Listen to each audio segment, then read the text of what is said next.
everyone. Welcome to another episode of the Heart Next Door podcast, where we explore the beauty and the pain and all things in between of maternal health and family wellness. I'm your host, Tierney Clark, and so happy to have you here. If you are here, you are home. And today's guest, you are truly in for a treat. She is a legend, a history maker across the city of Detroit. So blessed and honored to have her. We are so pleased to have Elon Geffrard. Okay.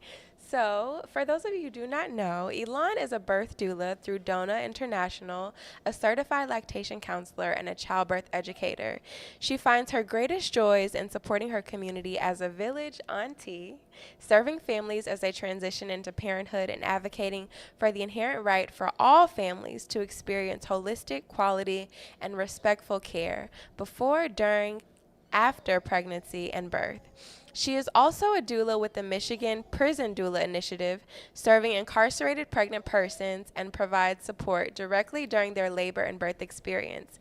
Elon has a 10-year career in public health, working with local public health departments to consulting national public health organizations, including the CDC and the National Center for Fatality Review and Prevention.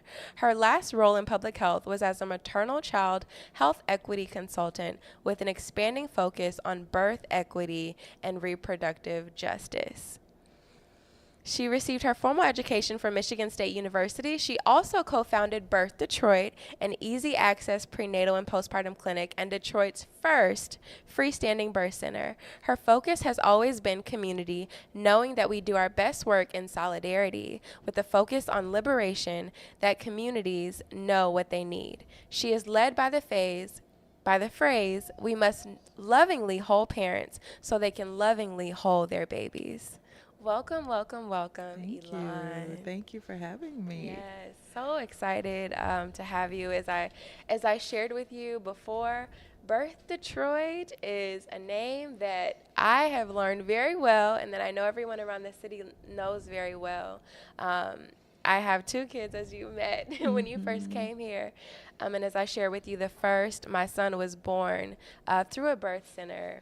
And it wasn't here in the city, it was in Houston when we lived there at the time. But I was very intentional about having that experience, especially because prior to him, my husband and I, we experienced miscarriages. And we went through the traditional healthcare system, the hospital system. And I just felt so dismissed in a lot of ways, right? Like, I felt discarded, especially I'll never forget, like, my last miscarriage, because we had a few miscarriages. And so my last miscarriage experience, I remember going into the hospital and just receiving the news again that they couldn't find the heartbeat. And I was just like so broken and like hurt in that moment, like looking for answers, like, why is this happening, you know? But I just felt rushed, like they had to get to their next appointment, right? And nobody could tell me anything, and that was that. And so the experience that I had at the birth center was like night and day. And it was such a different vantage point. What I won't forget is at the hospital experience, or the traditional care experience, right, I had an experience where I felt like I was looking to them for answers. But when I went to the birth center, they empowered me and showed me that the answers are within me, right? That we as women have the power to do so much, that our bodies were created for birth and for life. And so I was so ecstatic when I found out that, you know, you all, Birth Detroit, was birthing like such a beautiful thing and bringing that to this city, which is so needed. So just thank you, first of all. Thank you so much for the mission that you carry. And I just want to know all about it. How did it come to life? And how was Birth Detroit born? Well, it is, thank you for sharing parts of your story with me, and honoring that birth center care is truly it is a necessary option for all families, but namely those who, when we get into systems, can be typecast in many ways. So Birth Detroit was born out of a co-founded vision. 4 of us, myself, Charlie Snow, who is a certified nurse midwife working in systems for a number of years, leading in one of the large healthcare systems here. Nicole White, who was a community-based certified professional midwife, so her training keeps her in the community. And then Leslie Welsh, who is a public health leader. We all, in our individual lives and respects, thought and saw that Detroit deserved an option that did not exist in the city. I will say that there are birth centers outside of the city, but none that were led by people who look like you and me. And so respectively, our paths converged in a number of ways. And then we just started to dream. And we want to honor Mama Jenny Joseph, but Jenny Joseph, who is a CPM or professional midwife who was trained in the UK. Wow. And came to the United States in the 80s and began to do work around providing community-based midwifery care. Founded something called the JJ Way. And it's a model of care that said anybody should be able, who was eligible for midwife's care, should be able to get it regardless of their ability to pay, regardless of their insurance status, regardless of their citizenship status. And she was working with a lot of resettled migrant folks. And we adapted her model to work for families here. Little did we know that a pandemic would come. Oh, wow. When, and I don't think we really saw the intersections of COVID-19 until people who were pregnant. And pregnancy is not a medical condition, typically. It is a healthy condition, a healthy course of the lifespan. And we were seeing a great deal of people. Once we kind of announced we were here in town, we had done a survey asking folks, what do you want in a healthcare space? And let me just say, systems are not designed to ask, what is it you need? How should it look? How should it feel? What are the cadence of the appointments? What should the provider system and team look like? We asked those questions and people responded to us. About 400 people responded to us in that year preceding COVID. And then again, COVID hits, people know we're existing and asking us, hey, are you all doing care? Are you all catching babies at this point? Because I'm scared to go into a hospital. We were hearing a lot of stories of people becoming infected because you're in the hospital system, people being separated from their babies, not allowing partners or even doula support in. And so we got to working and providing spaced visits in partnership with Brilliant Detroit. They gave us in-kind space because they weren't using one of their homes. And babies were still being born in hospitals, but we were preparing them. We had virtual childbirth education. We were giving them care, full course prenatal care. And some folks were finding their home birth midwives through us because while we weren't the midwives caring for them, we were able to connect them. So it was just a movement, and it remains that. I always say Birth Detroit isn't an organization, but an organism. It lives, it breathes, it grows. And so to date, we've prepared well over 1,000 parents through childbirth education. And have seen nearly 500 babies born under our care. And now we're doing actual birth center care. So babies are coming at our birth center. We're on call now, so it's a beautiful thing. Yes, I love that. So we'll be mindful of the fact that you're on call. Yes, I don't have to run out of here right now, but no, if there's a baby coming, yes, please, yes, I love that. And what's so beautiful too is last year, so my daughter was born on July 24th. That's when I had my traumatic but beautiful birth. She's here, we're alive, right? And after I wrote the book, that was the first step. I told you I wrote a book about my birth story and like learning about maternal health, and we had the book release party and a maternal health forum. It was actually on the same day that you guys broke ground on your building, October 13th. And so I remember because I reached out because I wanted for you guys to be a part of it, and they were like, oh, we're groundbreaking. I was like, that's exciting, right? So I'm just saying that's such a full circle moment, and I love what you shared too about the fact that birth isn't a medical condition, it's a healthy condition. And that resonates with me so deeply because when I think about the contrast between the experience that I had in the hospital versus at the birth center, even just learning different things about how, like, in the hospital, you know, the way that you're taught to have your baby is like on your back, and like they hold your knees and you're not supposed to be moved, and like sometimes moms may be restrained, you know, in certain situations, right? But like, and when you go the birth center route and learn through, you know, doulas and just how they do it, you know, around the world, right, where women give birth, it's like a natural thing. Like, you know, take your time, move your body, you know, like use this birthing ball, like, you know, without anesthesia, without all the medication, just like the natural way. And so I love that you know, you offer that and you highlight that. And I'm so curious from your standpoint, Elon, especially thinking about like not just across the U.S. You know we have the highest maternal mortality rate, right? And we know here in Detroit it is 3 times higher than the national average. So just thinking about the way we do birth across the U.S. and specifically in Detroit, what gaps did you see? And like here, especially, I love the fact that you did the community needs assessment to see what moms wanted to see. Like, what are some of the biggest gaps that you see and have seen here that Birth Detroit helps to like meet and close those gaps?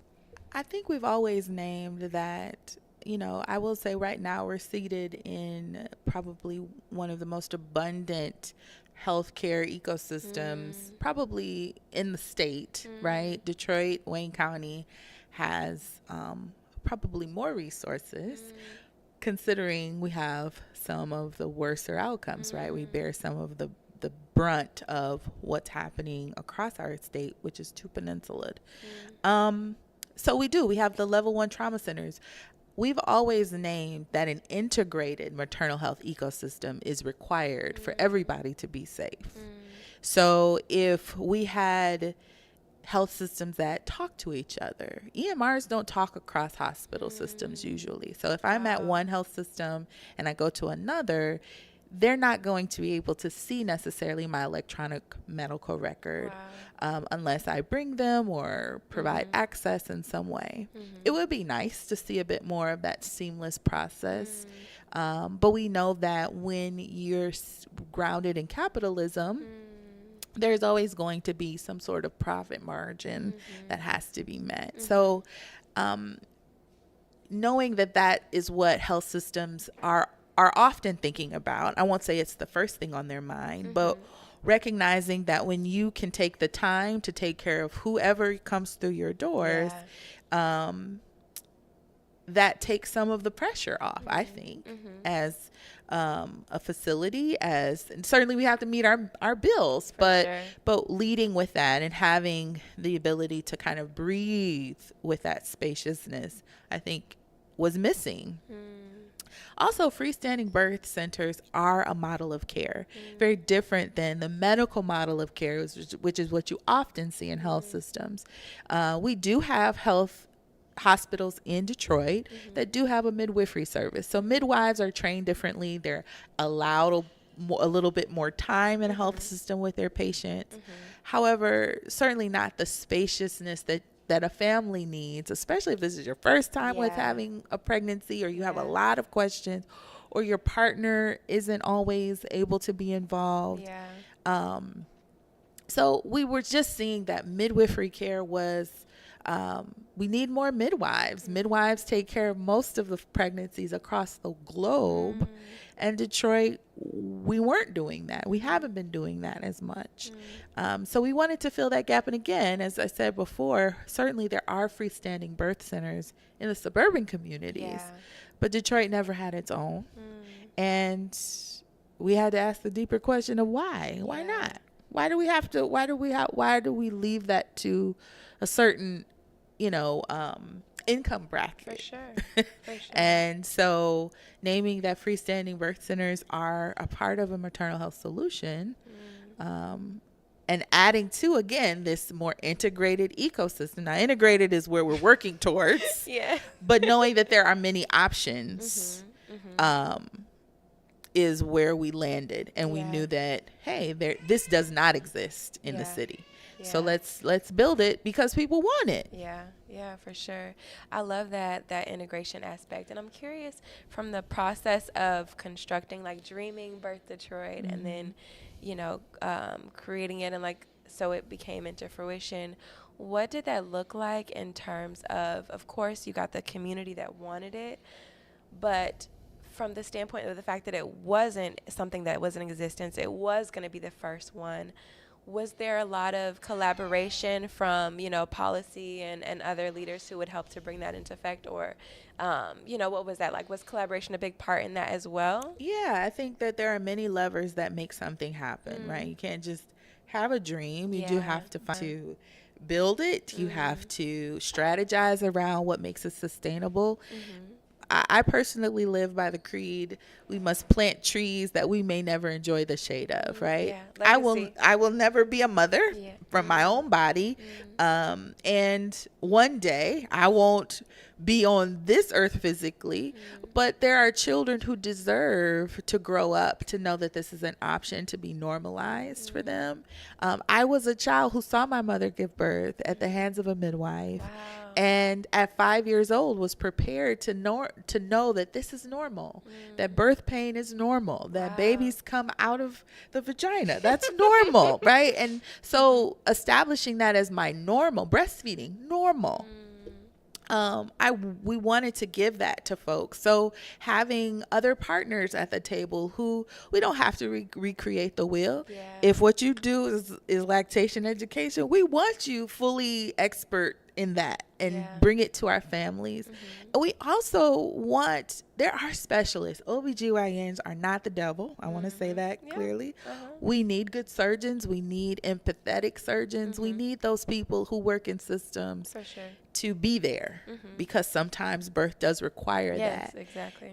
So it was a number of, levers, and then engaging payers, insurance companies who have never reimbursed a facility in Michigan called a birth center. Wow. We had to bring them up to speed too, and we're still bringing them up to speed. And then not last, but certainly as a part, was legislation. How do we develop policy that will sustain us long after the co-founders have moved on or gone on, whatever that looked like? So, with a combination of grants and private funders and donors like you and me, sound like PBS, right? But truly, like, it was from every level. We had to fund our dream. And then policy, we needed to help educate people on what is law, what doesn't exist. And certainly with that come some frictions, right? People who benefit from the status quo. So it was just a amalgamation of working our own personal relationships, developing new relationships, educating. And in some ways it was kind of like the Underground Railroad. Like, some people can actually be out there preaching the message because your privilege gives you safety to do that. And in other spaces, you can quietly support us. Nobody has to know. It still is that. So I hope I answered your question. Yes, it was you just did. again a multifactorial approach, and it has to be that. Because midwives aren't the only solution. Doulas aren't the only solution. Implicit bias training is not the only solution. We have to be doing all of these things simultaneously. Yeah, for sure. That makes so much sense. And one thing that you shared, I really love just the fact that, like, you had early exposure to midwifery through your mom. That's such a beautiful thing, right? Yeah. Like, I didn't even know. I feel like some people still don't even know the difference between a midwife and a doula. Yes, That's that's not true. even known. So I would love for you to share that too. But I'm also curious specifically, like, was that a part of your why? Is that what got you into this work? Like, what's your why? Without question, seeing my brother born was the Wow. most life-changing event in my life. I remember it vividly. It was not traumatizing to me. Certainly were there moments where I was like, Mommy, are you okay? But my mother also reassured me, and it was important to both my parents that my sister and I understood. I mean, I knew it too, where babies came from. Because I had my first sibling at 2. So my parents were clinicians themselves. So they wanted, they weren't like shy with us. But that was a real sentinel moment in my life. And it also shaped how I visualized myself as a part of other people's birth experience. So from 5 on, I've always been obsessed with pregnancy, obsessed with reproductive health. Like, it was every science project, every summer job, every science, every career question, was, I'm going to be an OBGYN. Also, that was all I saw. My father was a physician. He wasn't an OBGYN, but I saw OBGYNs. And so I was like, oh, yeah, I want to do that. She's cool. But then I realized surgery was not my jam. And that is what OBGYNs are. They are trained gynecological surgeons. And obstetrician comes from the word obstruction. It is how we intervene when an obstruction happens. What? Yeah. So if we think that's about deep. Right. Which is, again, we know that in the past, sometimes there were obstructions to birth.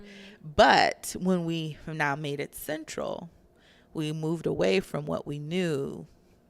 This was normal. Obstetricians were needed when we deviated from the normal. Wow. So now I'm like, oh, I want to be a midwife, because midwives' expertise is the normal physiological process of pregnancy, labor, birth, and the postpartum time, which is more than 6 weeks. It's a year, 18 months, really. Wow. And nobody talks about that. No. And CNMs especially, I love nurse midwives who are trained as, they're nurses first, and then they go and get additional degrees. They can take care of a person throughout their reproductive lifespan. So in college, I started tapping into CNMs for my GYN care. They were doing my annuals. They were sending me to my mammograms. Those were that was normal. And it's okay, because you're normal. Yeah. We send so many messages to women, especially, that their bodies are broken. Something is wrong. We need to always be mindful of the wrong rather than helping people do preventative things to stay normal. Wow. So that's a significant difference between midwives and doulas. Midwives, of course, are care providers, clinical care providers. And doulas are that paraprofessional support that everybody deserves. Yeah. Everybody deserves that. Yeah. Wow. I had no idea that you could also go to a midwife and receive that. Like you said, it's preventative. Yes, that is the model of care. It is around prevention. It is also around how to, if something deviates off the normal, having those integrated relationships with a specialist, endocrinologist, OBGYNs, to help people get back to the normal. We don't know what normal is anymore. Definitely not. Yeah. Definitely not.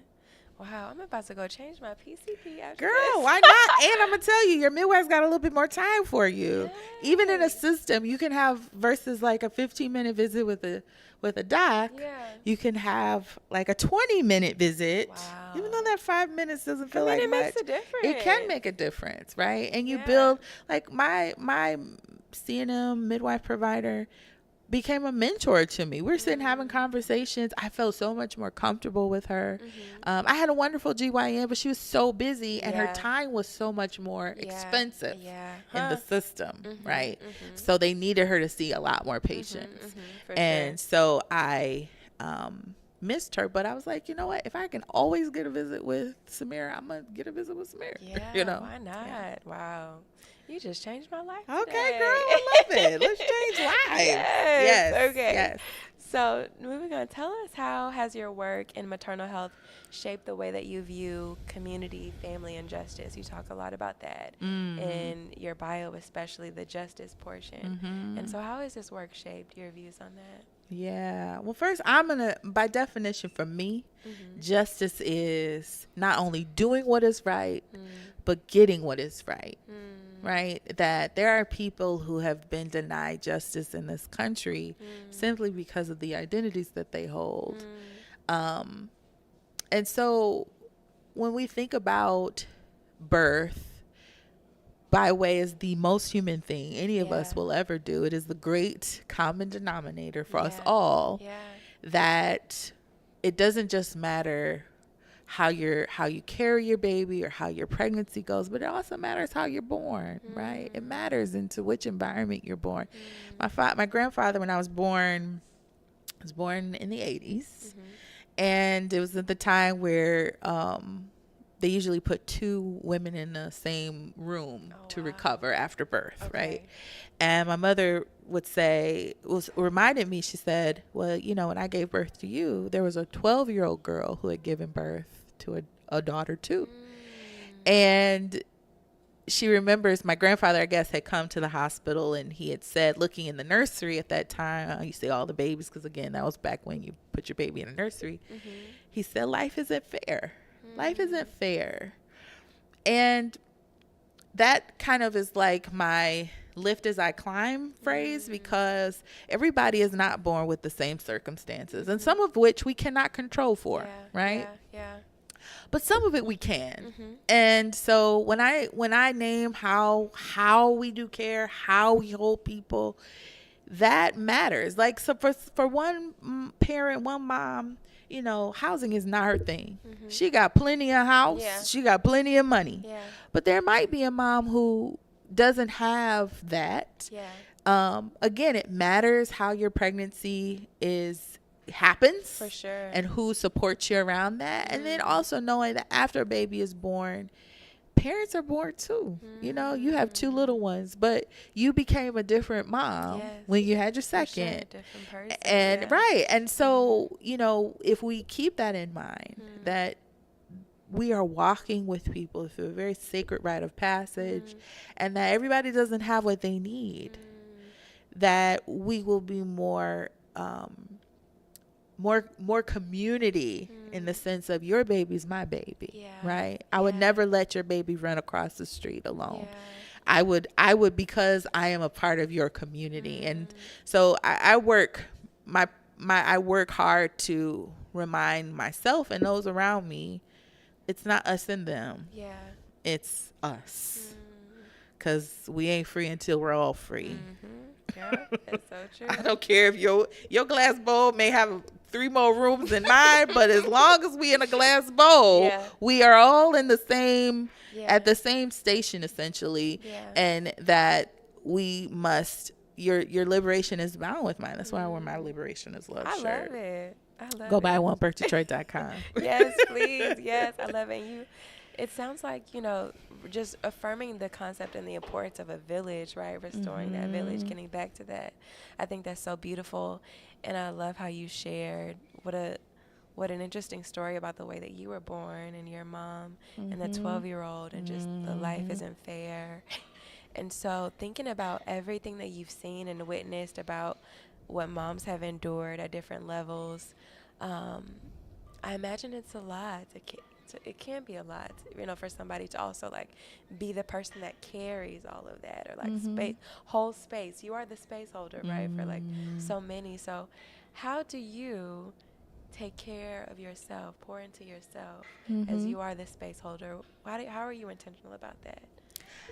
I don't pour into myself. I surround myself with amazing mentors and friends. So I really want to shout out the midwives of Birth Detroit, because they're the ones who catch the babies. So I'm shouting out Charlie, Angela, Vanessa, Jessica. Those are, you know, they keep their fingers literally on the pulse of why we exist in many ways. But I surround myself with like-minded folks, with people who don't always think like I think, but who can sharpen me in that way.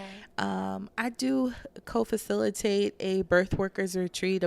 We've called it the Birth Workers of the Diaspora, because we include our indigenous birth working sisters from up north, because their outcomes are very similar to Black folks' outcomes, but they're often unseen in not just the state, but also across the country. Indigenous maternal health is a thing, and we need to acknowledge that and do a lot more work around that. But we stand in solidarity with them. So we do these retreats to refresh and rejuvenate. So shout out to Dominique Brace, who helps me, who we work together to to execute that. And we take birth workers away to the water. We do ceremony. We laugh. We cry. We eat well. I also, have a community of faith. Prayer is essential to my life. I pray for all my clients. I pray for myself, and that keeps me motivated in the work. Those are big ways that I allow my cup to be refilled, I will say. Love that. I love that. That's so important. I love that you have so many people that are pouring into you too. Okay, so tell us, is there one story that makes you the proudest when you think about, your journey with Birth Detroit, just this beautiful work that you're doing? What makes you the proudest? There are many. I wish I could isolate, one in particular distill. I'll just say this. I'll never forget one of our first clients who came through our prenatal care, easy access prenatal care.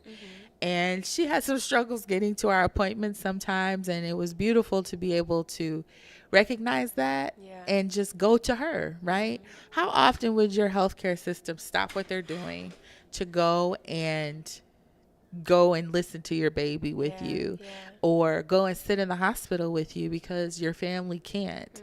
I remember that. And now her baby is 4. Wow. He's thriving. Wow. He was born early because of some stressors she had, and she had to go in emergently. But the fact that we were able to help her pump her milk, she breastfed that baby the longest. He had the most concerns at birth, but she said herself, if it hadn't been for the village at Birth Detroit, our initials are BD. She said, Birth Detroit's the best baby's daddy. But just the fact that got them off to the best start. Yeah. And for that, I'm grateful, and I'll never forget her, and will never forget them, her and her baby. That's probably one of the most. It embodies our value and the spirit of our care. Yeah. Wow. And I'm sure that's one of hundreds, right, with all the lives that you change. And I just want to reiterate just how thankful I am for you, for the space that you've created, for, I'm sure it's one thing to have a dream and idea, but it's another thing to actually act upon it and to manifest it, to materialize it. And you've done that and given such a blessing to so many women, right, including me. And just thankful for you. Thankful that our paths crossed, and thankful for the work that you do. And I know so many people are going to be blessed because they know you and know Birth Detroit and have heard of you. So lastly, is there anything that you want to share about how people can connect with you? That we'll be bringing Well Baby Care next year to Birth Detroit. So right now, if you go to our website, if you go to any of our social media platforms, you can complete our next iteration of community needs, asking you, what does Well Baby Care look like? What does it look like to parent and be prepared for parenting? But I'm grateful for you. Thank you for inviting us. And I say us because we're representing Birth Detroit, birthdetroit.com, and Birth Detroit on all your social media platforms. Thank you. There you have it.